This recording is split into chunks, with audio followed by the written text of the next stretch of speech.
All right, I'm going to go ahead and get us started. It's 7:32. We may have others that join us in progress, but I want to be respectful of time and also get through this great topic this morning. For those of you that might be new to our monthly member forums, we always try to provide something that is relevant and timely for our contractor members. These member forums started way back in the days of COVID. That's how far we want to see COVID in our rearview mirror now. But they have been extremely popular in helping out, business decisions, things that are happening within the industry. So we're continuing to do these no longer weekly, but now monthly. I'm Marilyn Stansberry. I'm the CEO at IEC Rocky Mountain. And joining us today is Sean Clancy and Scott Lickett from Prime Capital, one of our newest industry partners. And I'm going to let Sean and Scott do a little bit of introduction about Prime Capital. But I want to thank David Scott with Encore Electric for bringing Prime Capital to us. Sean and Scott work with a number of our electrical contractors already and provide some really great financial and business services related to 401k plans and retirement and a whole bunch of other things. And today, Sean and Scott are going to be talking to us about the impacts and implementation of the Secure Act 2.0. I think we put in the headline, "Are you securely prepared for the Secure Act?" So we're looking forward to hearing from them. Before I turn it over to Scott and Sean, I just wanted to do a couple of announcements. One of them is that many of you received emails from us last week and the week prior regarding Senate Bill 292. That is labor requirements for the energy construction sector. This bill is going to change the definition of what a public sector project is and spills over into some private sector work. Prevailing wage and apprenticeship utilization, just like currently on public projects, are a part of that, making it taking it from a federal project really to making it part of state statute. Anybody that's familiar with the Inflation Reduction Act, it really codifies it at the state level. But the thing that we have the biggest issue around is the use of project labor agreements, PLAs. So right now we are asking everyone that believes they have skin in the game, and really that's about 90% of, it's all of the electrical industry, to reach out to the governor's office and ask that he veto the bill. That's really our last stop effort in trying to change the trajectory of what is happening here. And we can speak to it again at the end of this meeting if you'd like to, but that's the one request we have. If you've been involved or haven't been involved, currently we're asking that you give your business perspective from the perspective of the governor. From this perspective of business. With that, Sean and Scott, I'm going to turn it over to you and let you share screen and talk to us about the Secure Act. Great. Thank you, Marilyn. I'll share my screen here in just a minute. And also thanks, Dave Scott, I see you on video there, for getting us involved. Wonderful association. We're happy to be a part of it. Before I get the slides going and you sit here and listen, it's a Secure Act and we've got these acronyms and it's legislation. It may not sound real exciting. I would say on the front end, everything in this conversation today is about getting participants prepared for retirement and doing what's best for employees to make them financially independent, happy, productive. And at the end of the day, I think everyone's striving to get to that point where they don't have to work anymore. So as much as this might seem like some formal legislative measures, it's all predicated on making the participant experience better. And so we'll highlight some of those things. Some housekeeping on who we are. Let me share my screen and briefly talk about who we are. We are a new member. I'm Sean Clancy. I'm the managing director for our firm here in Colorado. I'm born and raised in Aurora. Love it out here. Opened up an office about 10 years ago for our firm. I've been here 18 years.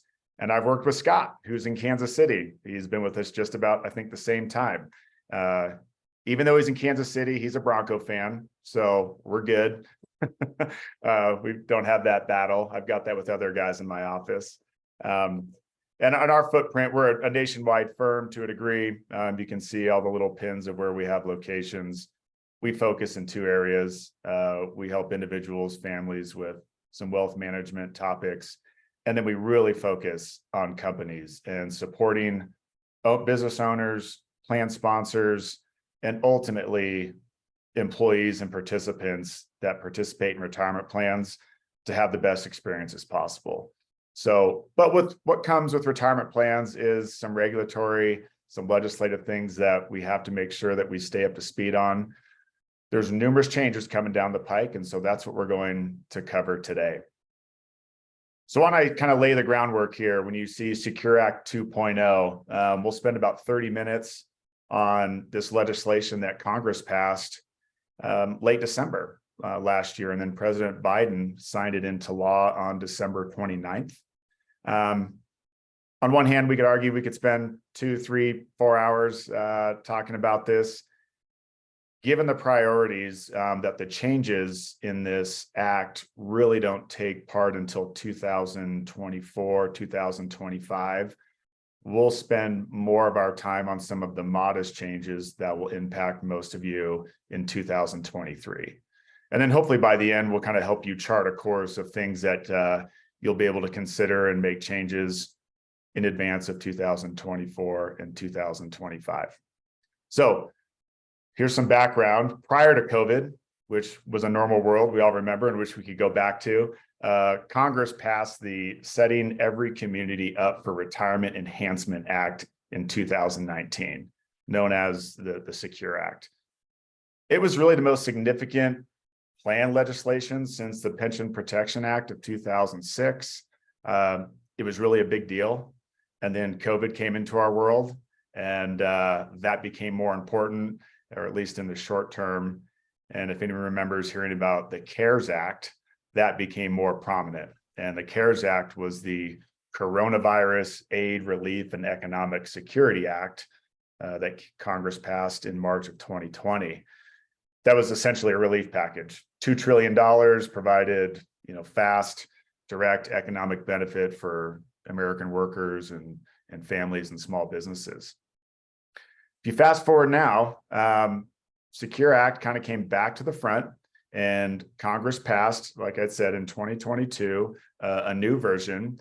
And with that, the entire philosophy is that we need to have Americans have access to employer-sponsored plans that have benefits, that have bells and whistles, and that are really encouraging American workforce to get not only to retirement, but through retirement.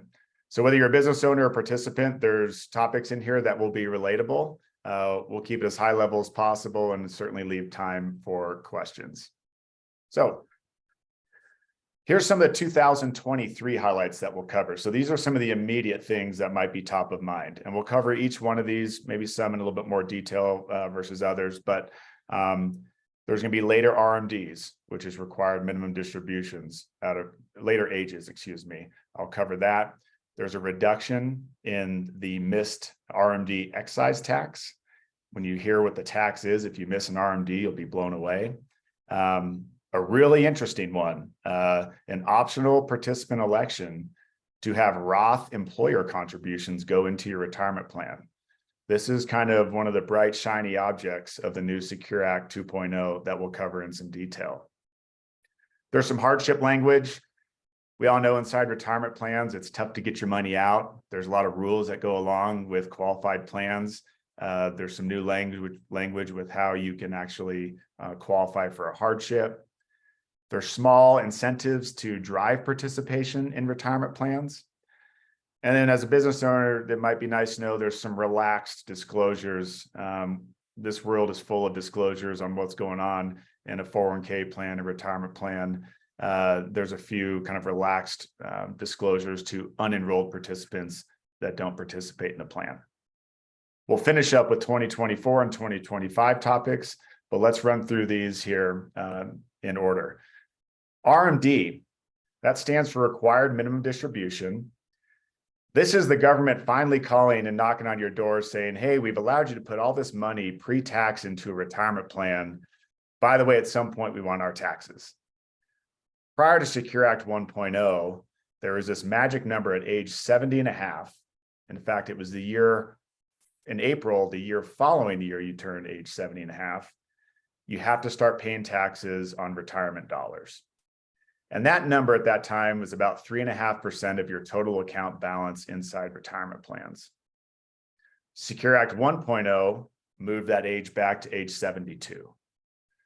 Secure Act 2.0 is going to have a short-term extension for RMDs to be triggered at age 73. And then moving out in 2033, that age will go all the way out to age 75. A lot of reasons for this. Employees are working longer. It's not always necessary to start, triggering those taxes at age 70 and a half when life expectancy is getting longer and people are in the workforce for further years. What is the implication if you don't take, I'll go next page. If you don't take your RMD, let's say for example purposes, you had $100,000 in your 401k and you reach that age of, let's call it 73 this year, and you failed to take your RMD, which is roughly that 3.5% or $3,500.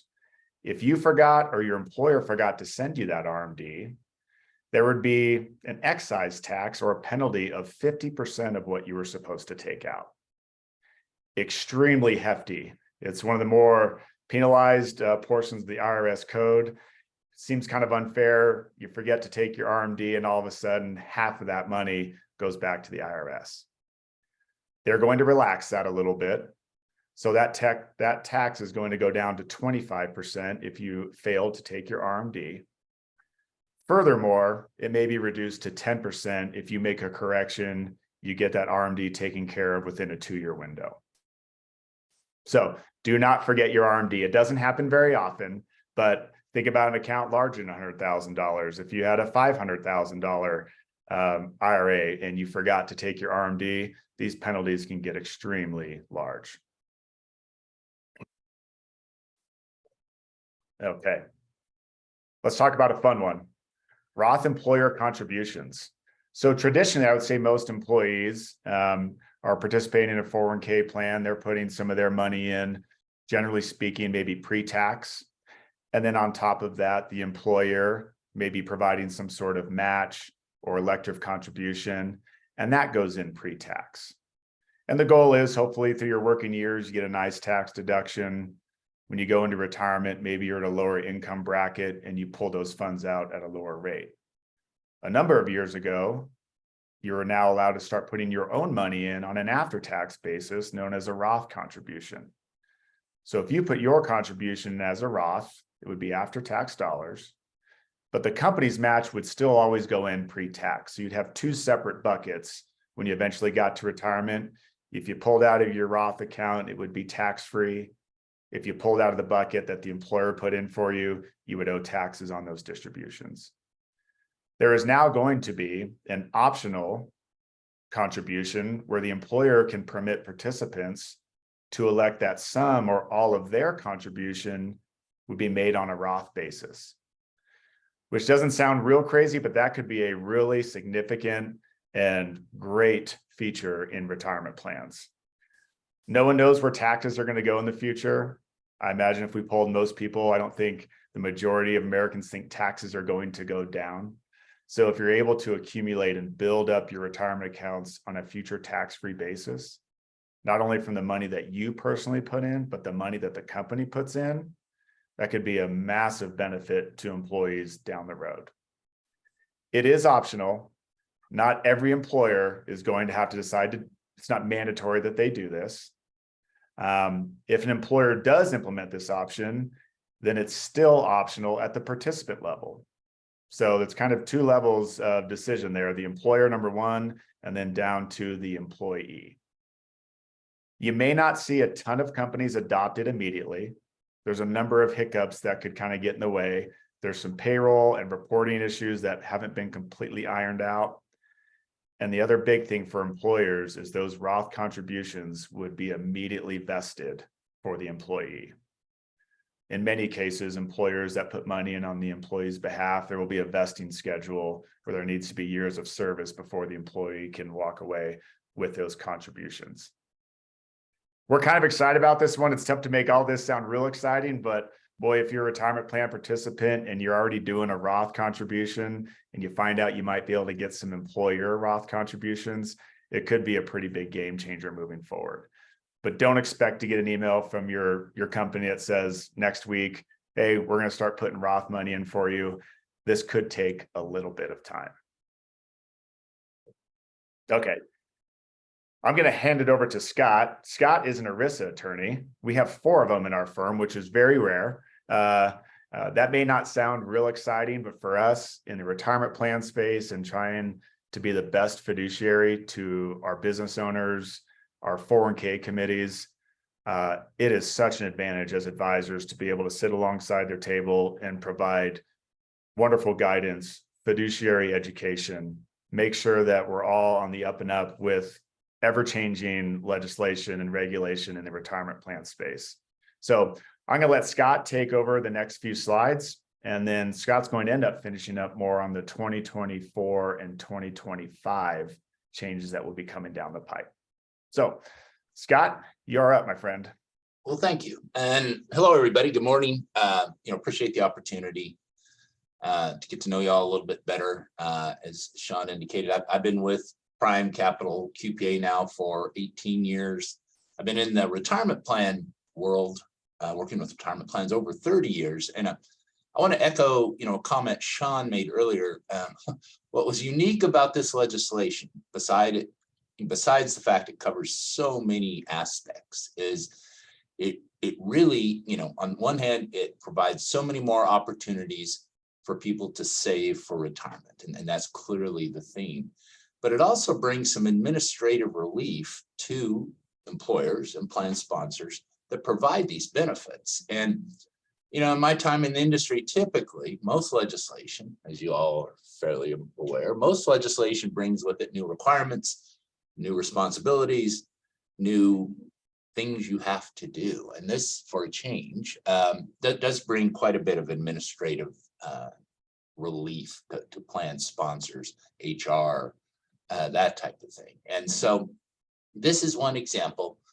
As Sean indicated, hardship withdrawals are, an IRS defined procedure for an employee to be able to pull money out of their retirement plan. Typically, it has to meet the definition of, unreimbursed medical expenses, facing eviction, foreclosure, that type of thing. And what this allows, and with that has always been, historically, any of you that worked with retirement plans, that required, the plan sponsor to have the employee bring in certain documentation, or in essence, sort of check the boxes, make sure everything was okay. And what this allows, and it's really something that became more prevalent during COVID, during the CARES Act, as we talked about before, this allows an employee, a participant in the retirement plan, to self-certify that, yes, I meet those requirements. And this codifies, now makes into law, that the employer can rely on those self-certifications. So a lot of plans have been doing it because the IRS had sort of directed it this path previously, but now all employers, if they so choose, they can allow their employees to self-certify. So that's one administrative relief. Another thing that, again, incentivizes participation, tries to get more people to participate in a retirement plan, is it clarifies that if an employer wants to, have a drawing for gift cards, or in some way wants to, besides making a matching contribution, the idea of trying to get more employees to participate in the retirement plan, it was always unclear about just how far they could go, because ERISA says that basically the retirement plan has to benefit the participants and their beneficiaries. But now it clarifies that, an employer can, give small financial incentives, such as gift cards. It's in effect now. And as the comments indicate you cannot pay for those out of plan assets. And it'll clarify, because people ask, well, how much, how big a gift cards can we give? So again, this helps incentivize and helps bring more participants hopefully into a retirement plan. Next topic, I think this is more important than it's getting a lot of attention, or it has not gotten a lot of attention in the news media, which is what I'm trying to say, is what a lot of retirement plans didn't realize is that, you may offer someone the opportunity to enroll. Now, if you auto enroll, that's a process and they have to opt out. But historically, a lot of plans, you allowed someone to enroll, to take the action to get into the retirement plan. And if they chose not to, you offered it to them, they passed on it, said, no, not interested. If they were still eligible, legally, they are still a participant in the plan, even though they weren't contributing any money to it. And all along, retirement plans have owed duties and responsibilities to them. So what this clarifies, so they were supposed to get all the notices that anyone else got if they were eligible. And a lot of plans stumbled with that, and it usually didn't become apparent until possibly their outside audit firm or somebody asked questions. And now this clarifies that they only need to be given an annual notice that says, yes, you're eligible for the plan. Here's how you go through joining the plan, enrolling in the plan. So again, I think this clears up probably some mistakes that retirement plans had made in the past. So other provisions, just real quickly, it allows additional self-correction procedures if there were errors, particularly made in payroll, that type of thing. Lifetime income, you're going to read a lot more about expanded access to lifetime income, a lot more coverage with that. That's going to be somewhat dependent on who your record keeper is for your retirement plan. And then the last bullet point there, several years ago, a birth or adoption expenses, an employee could access their retirement plan, pull money out to help pay for those. And then they had the opportunity to repay that, but it was unclear how soon that had to take place. And so some clarification there. So that's, that's a pretty good summary of, what is effective now, what you need to think about now. And as Sean identified, the Roth employer contribution has gotten most of the focus and attention, and there's more to come on that. I want to give just a little bit more color too to this lifetime income, or when people hear the word annuity. Who wants to run out of the room when they hear the word annuity? Most people, okay? However, when you look back to kind of the historical approach to retirement, it was, hey, you worked for a company for years and years, and you're going to couple your Social Security and maybe a pension. And I don't know how many people have a pension, but probably not that many anymore. If you look at today now, Social Security is still there. Who knows, for everyone, depending on your age, what that will look like in the future. But then the rest of your retirement income is predicated on what you do as a participant in a retirement plan or in accounts on your own in a brokerage account. And how do you turn that into an income stream? How do you protect that account that you've amassed over 20, 30, 40 years? And so while it might sound like you hear the word annuity or lifetime income is a little scary, or what does that mean?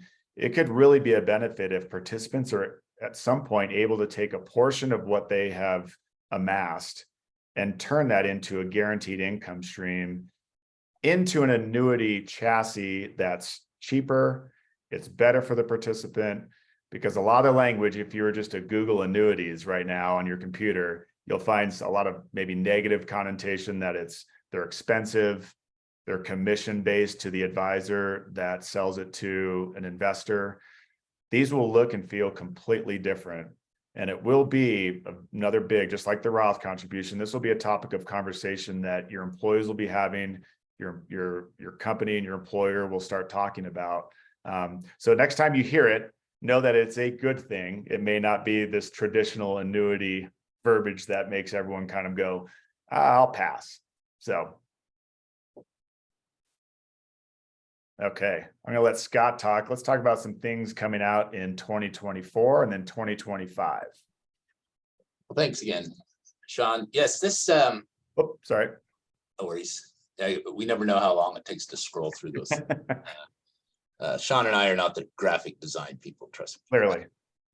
But these topics, and these are things you want to start thinking about now. They become effective next year.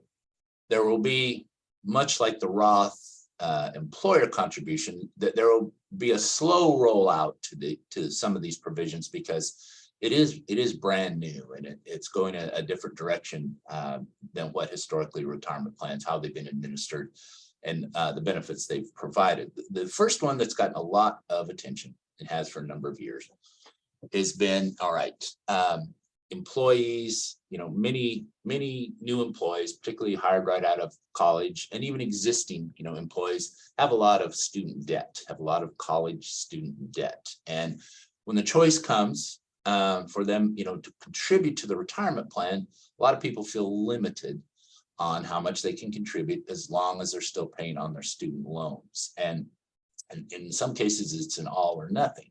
And what this is intended to do is, again, it's optional. You don't have to provide this as an employer or as a plan sponsor. But what this will allow is, if someone, just use an example, if someone is paying $100 a month to their student loan creditor, so they're paying down $100 a month, that can be treated as if it were being contributed to the retirement plan. Now, the money is going to a lender, and it's not going into the plan, but that can be countered as a deferral, and you could match on that, and the match would go into the retirement plan. So, and that's new, more to come on it, as again, it's an optional provision and won't be required. The next one has gotten a lot of attention as well, and that's the emergency savings accounts. And again, this is the idea of, whether it be COVID or just, the ongoing article after article about, we're a nation of spenders, not savers. We don't teach financial, personal finance in the schools much anymore. So people are always struggling, with budgeting and that type of thing. And so what this would allow, again, it's going to be optional. It would allow, as part of someone's 401k plan, they could have a sidecar, that's the cliche term for it, a savings account as part of the 401k.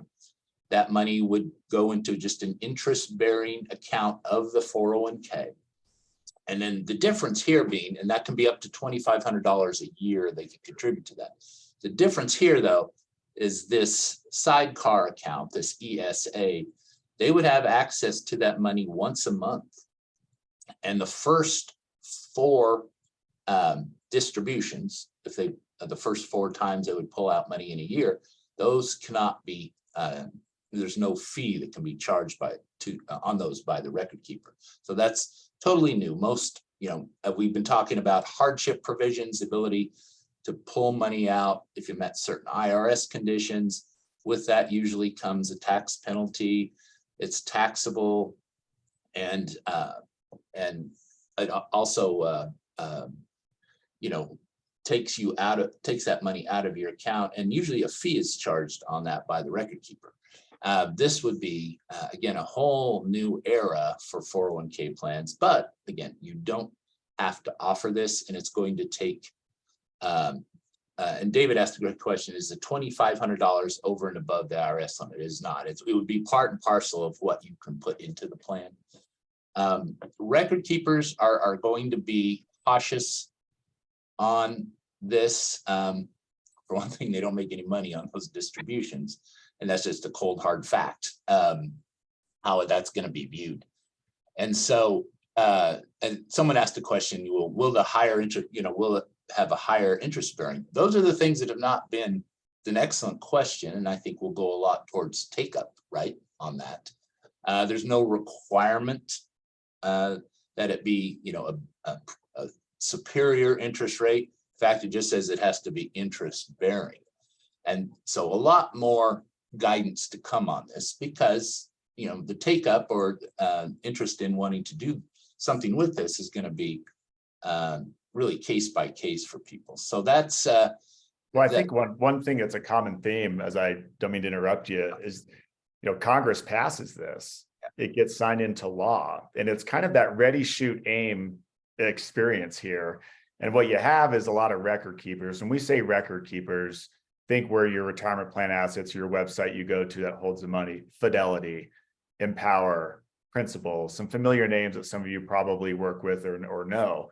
Well, they're all going, some of this language isn't real clear. Like Scott just mentioned, what interest bearing, what does that mean?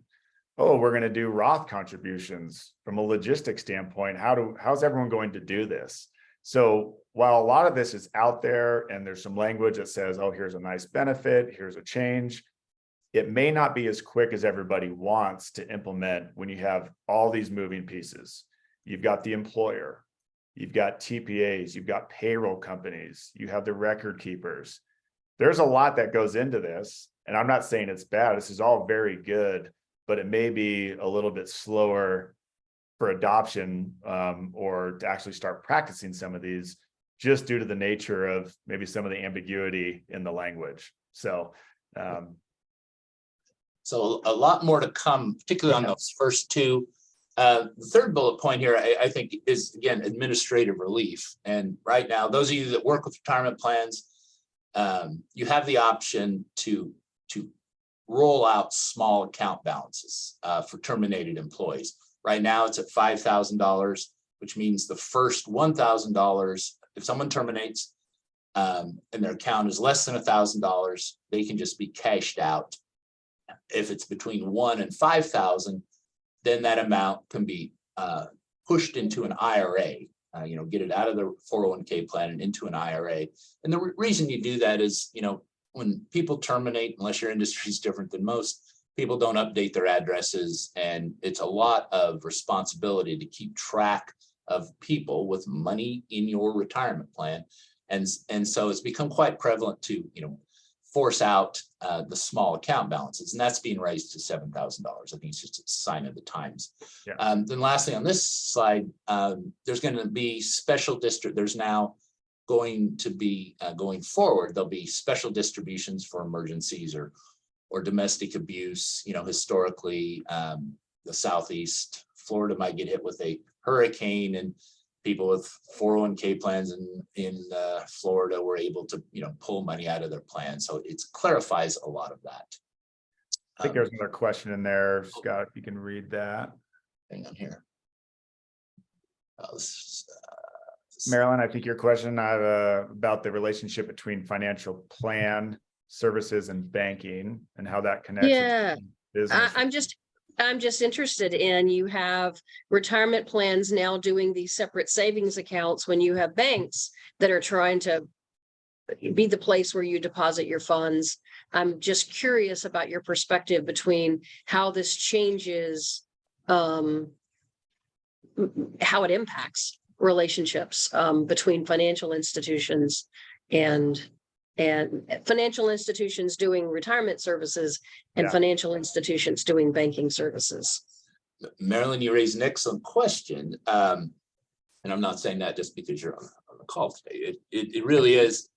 The question I've gotten on this particular topic, that the emergency savings accounts, is, well, can't my employee go do that right now at a credit union or a bank? And the answer is absolutely, they can do that. And amazingly, most record keepers, the Empowers of the world, the Fidelities of the world, all your significant record keepers, they have a bank, that they have a banking arm. But back to the question, what kind of interest rate will be on something like this? I think there's so much more to come, because it is in essence bringing banking to your 401k account. And similarly, it's a great question about the relationships, and we are waiting. Prime Capital, we're waiting. We work with 17 different record keepers, and we're waiting to get more information on it, because if you all were a client of Sean and mine and you were looking at this opportunity, you'd be like, all right, now what bank, where's this money going to be? And is it, yes, it's in the 401k plan, but I want to know more about it. So more to come on this. Clearly one that needs more clarification. And you can see, again, I said it earlier, all of these things are good changes. So think about how many participants are out there, and I'll just look at these first two bullets: student loan repayments and emergency savings accounts. We sit across the table from participants that say, hey, I'd love to participate in the 401k plan, but I'm paying down student debt. How am I going to participate and put money into the 401k when I got to pay down this, debt hanging over my head? Or B, I don't even have an emergency savings. I don't have $1,000 to my name if my dishwasher goes out. And so when you start seeing some of these topics, it's all in the goal to better prepare and encourage people for financial independence. It's not prudent for an advisor, a 401k advisor, to sit across the table to a participant and say, hey, put money into this 401k plan that you won't be able to touch until you're age 59 and a half, when you don't have $1,000 to your name in case you have an emergency in your household, or you've got a large, massive student loan debt. Hey, maybe if you participate in the 401k, you put your money in to pay down student debt, you still get the match of the employer. And so there's numerous things here that will be a great benefit. The hard part is getting all of this great information out to the participants. And this is where, as a plan sponsor or business owner, it's imperative that you kind of pay attention to this. And if you're providing a 401k, it's because of the benefit that you want to give to your employees. You want to reward them. You want them to stay around. You want to retain them. There's a lot of good things out there that you can explain and provide to your participants if you go through the information. So let's go to the next slide here as we're getting closer. We've got about 10, 15 minutes. Marilyn, is that about correct? 8:20, 8:25? Great. Coming again 2 years down the road, now it's there are a couple of provisions. Again, working with retirement plans my whole career, I find some of this very fascinating. Right now, those of you that work with retirement plans, for anyone age 50 or over, you have the IRS limits. Everyone has the same IRS limits, and for 2023, you can put up to $22,500 into your 401k. If you're 50 or older, you can put an additional $7,500 in. Okay. The rules are the same. Once you hit 50 and over, that's optional. Person doesn't have to do that, but that's an option older employees have. Well, there's going to be a special window for people, and it's, I find this fascinating with legislation. If you're 60, 61, 62, or 63, you're going to be able to put an additional, beginning in 2025, an additional $2,500. So you'll be able to put $10,000 in, not $7,500, $10,000. So you can put more in. Now, if you're 64, you can't do it. If you're 59, you can't do it. You'll still have the old rule. So there's many with people, with hair my color that says, boy, there's almost some age discrimination here going on. But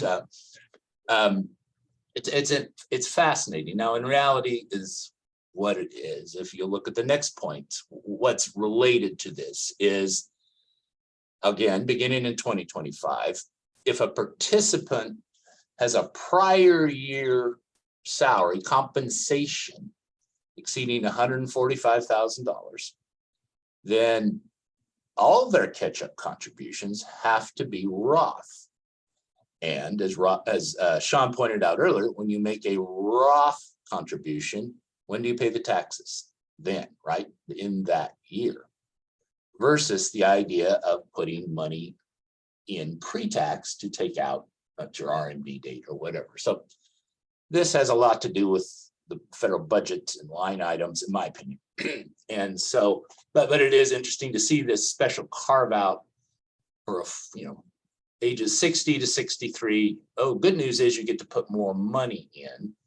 However, if you make over 145,000 in the prior year, it's got to be Roth. So there's a lot of planning that's going to be involved here. Where the IRS guidance is going to have to come on this, because, for example, all it says is compensation of $145,000. What does that mean? How's that defined? How do you define that $145,000? What all does that include? And again, we'll wait for the IRS there. So a lot more to come on that. So that's pretty unique. And unlike most of these provisions, this has a must in it. The catch-up contribution for 145,000 or above must be made in Roth. So it's a little different than some of the other parts of this legislation. This third bullet point is important if you have part-time employees. You know, historically, most plans have always been set up where the cutoff has been 1,000 hours. If you work 1,000 hours or more in a year, then you're eligible for the retirement plan. Again, under the theme of we want to give more opportunities to more people to save for retirement. Beginning in 2025, a retirement plan will must permit people to contribute. You don't have to match on it, but you have to provide part-time employees the opportunity to contribute to the retirement plan if they've worked 500 hours or more in the prior 2 years. Now, the key here is, all right, this begins January of 2025. If you look back over the last 2 years, what year are we in now? We're in 2023, so we're in that window now. So you need to start counting hours, keeping track of your part-time employee hours, because again, this is one of the few must provisions. This is not optional. This will be a requirement. Again, you don't have to match on it, but this is again kind of a novel approach, a change from what we've seen historically with retirement plan benefits and who they're provided to. Yeah. So we're getting close. We've got one more slide here. I'll kind of start it. Scott and I can both chime in, but I do want to leave more time for questions, of course. But you get all this information, and the question always is, what do you do now? Clearly, the stuff that's 2023 importance and of nature is going to take place. Understand it. Understand the RMD change. Consider some of the new rules. If us talking about the Roth employer contributions is intriguing. If you're a participant and your business owner or whoever helps facilitate your retirement plan doesn't know about it, then ask about it. Because it may be an option. That's something this could be implemented sooner than later, depending on some of the things I talked about earlier, your record keeper, the logistics. Start thinking about what you can do in 2024 and 2025. Seems like it's a long way out, but 2024 is like 7 months from now. And then 2025 will be here. And a lot of this is age-based, as Scott was showing. You know, if you're 59 years old right now, you should know that in a couple of years, you're going to have some of these kind of weird abilities to put in more money than someone that's 64 or 58.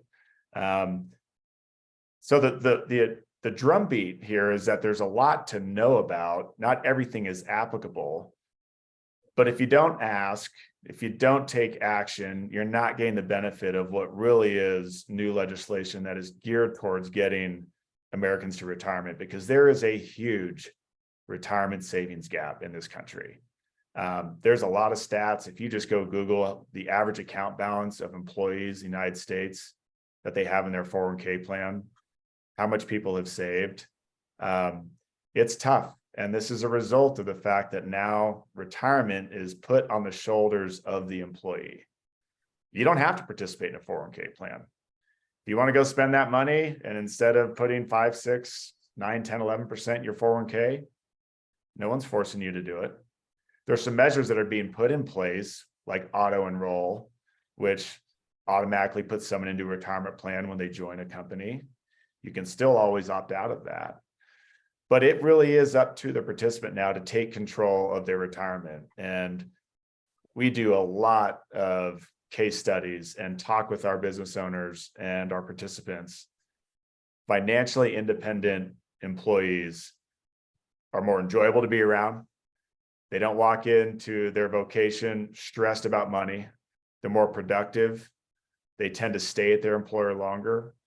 And so regardless if you're a business owner or an employee, there's something here for everyone to consider. If there's any questions, and one last thing I'll get to if someone wants to have questions is in Colorado, there is now actually a mandate for companies to provide a retirement plan. I see Marilyn nodding. That might have been a question. That was going to be my question for you. Exactly. Yes. there's a number of states where it is mandatory. And for Colorado, I think the registration deadline is like May 15th here in 5 days. But if you've been in business for 2 years or longer and you have 5 full-time employees, there is a mandate, a requirement that you provide either one of the traditional retirement plan accounts like a 401k, a simple IRA. If you don't want to do one of those, even though there's incentives and tax credits and all sorts of things to make it easy, then you do have the responsibility to provide the Colorado Secure Savings Program, which is essentially a Roth IRA for all of your participants that you as the employer need to facilitate through payroll and give them access to a retirement plan. Marilyn, hopefully I addressed a little bit of your question, but if you have one that's a little bit more deeper, I can maybe get into that too. Well, I was just going to ask, we'll be sending your presentation out to the participants. I'm wondering if you happen to have any other additional information that we could include about the Colorado specific law. Kristen White, the attorney with Fisher Phillips, Sure. who has been on our call pretty regularly, has spoken about this issue. And if you don't have anything, that's fine. We'll go back to the presentation that Kristen did just to include that new law along with these notes, because I do think that there is, specifically in Colorado, this should be really high on people's radar and for people to understand the similarities and differences. And, you know, I guess I could take this way in the weeds and ask so if you're a Colorado business and you're going to offer the Colorado plan, how does the Colorado plan requirements align with the federal Secure Act requirements? You know, is that too much of a weeds question? Yeah, right it could now? be. I'm not a subject matter expert on this new kind of Colorado mandate. I mean, clearly, since it's just if you get your employees signed up on the Colorado Secure Savings, it's a Roth only chassis. So some of these other things that we've discussed may not be applicable. It's fairly basic in nature, right? There's kind of limited investment choices. There's not a whole lot of bells and whistles. I don't think that, like we've discussed, that would go along with it. But I'll see if I can get some information, see what the major differences would be. It's definitely the check in the easy box, right? If you don't have a plan, it should be fairly simple. It's an administrative and logistical problem of getting the payroll set up for your employee. The fines are fairly small. I think it's $100 per employee per year if you don't get them signed up on the Colorado plan or you don't have another plan available. A maximum. Go ahead. No, I was just going to say that I think that's another good. I'm glad we're having this conversation because I think that's another good point to include for anybody that hasn't yet met the deadline. The clock is ticking. We need to make sure that, you know, you at least some of our smaller companies, $100 per employee. That's, you know, I mean, $100 is real money, but it's especially Absolutely. real money for some of our smaller businesses. So I think the road has been paved to make this as easy as possible for companies and business owners to provide a good plan with incentives, tax credits, you name it. Our industry has changed where there's pooled employer plans where if you're a smaller contractor and you've got 12 employees and there's this big fear of setting up a 401k plan because of the cost and the logistics and the time, life can be pretty easy. There's a lot of routes that you can take to cost effectively, logistically, administratively make this happen. You have to just talk to the right people. You have to know what your options are. It's kind of just like taking that first small step to say, I'll look into it. And then once you see that the options are really good, it's not that bad. It's pretty smooth after that, but it's a lot to navigate. If you're not in this business every single day and you're talking about retirement plans and Secure Act 2.0 and all the acronyms and verbiage, it can be overwhelming. So I definitely empathize with all the other things that business owners have to address on a daily basis, especially in the electrical contracting world. Sometimes this doesn't go right to the top. Well, and with that, I'll turn it over for anybody that is participating on the call. If you want to write something in the chat or just unmute yourself, we've got a few minutes to take some additional questions for Sean and Scott. We will be sending this out in a summary. And while I'm waiting to see if anybody unmutes, just a reminder that next Wednesday, May 17th, is our quarterly member luncheon. We're going to be talking about some other future things coming with the grid and what the future of electrification looks like. So please plan to join us for the member forum. And I think, Sean, you're planning to be there, right? Correct. Yes. So anybody that wants to meet Sean specifically and follow up from today's discussion, please plan to come to lunch on May 17th.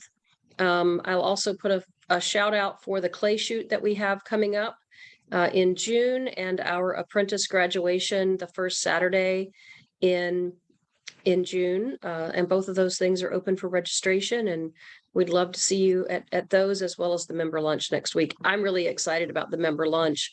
Generac, also a new industry partner, is coming to talk about the grid, and I'm excited about that topic. Sean and Scott, thank you both very much for joining us today. We will revisit this at the end of the year to remind people, to remind folks about what's coming in 2024, and we always like to do a summary of the year and kick off for next. It looks like we do have one question about a May deadline. Do companies that already offer a plan need to confirm it with a certain entity? I don't think there's a confirmation that is needed. Kristen may know better than I do, but I don't think if you're already, there's no process or plan to actually have to confirm with the state that you have a plan. But if you don't and you don't register, that's the issue. Actually, Kristen is unmuting. Kristen. No, that's what I was going to say, the same thing. That's what I was looking at as well. I think it's like the family where you have to actually, everyone has to go in and register and get approval. Yeah. You said you don't think it is. Correct. Yeah, let me look that really quick. Yeah, no worries. Thank you. I know when Sean started talking about the Colorado Secure Savings, I was like, oh, we have had this conversation. We need to tie these things together for folks. Plus, they both have secure in the name. And I think that's, that could vary when this isn't what you live and breathe and do every day, you can very easily think it's the same thing, and it's not. Yeah. So I think really important for us as an association to clarify that for our members. Well, we really appreciate the opportunity and try and make a topic like this exciting. There is some exciting components to it for sure. And it's nice to see from our standpoint when participants take action and the plan sponsors take action and they move the needle, and you see a change that over the course of small little changes today, over the course of 20, 30 years from now, I mean, those can be monumental for people. So we take it fairly serious, and there's a lot of good stuff that came through all this. The tough part now will be getting all the information out and getting people to take action. So, well, and it's exciting to say something that has happened from a regulatory perspective is positive and exciting, right?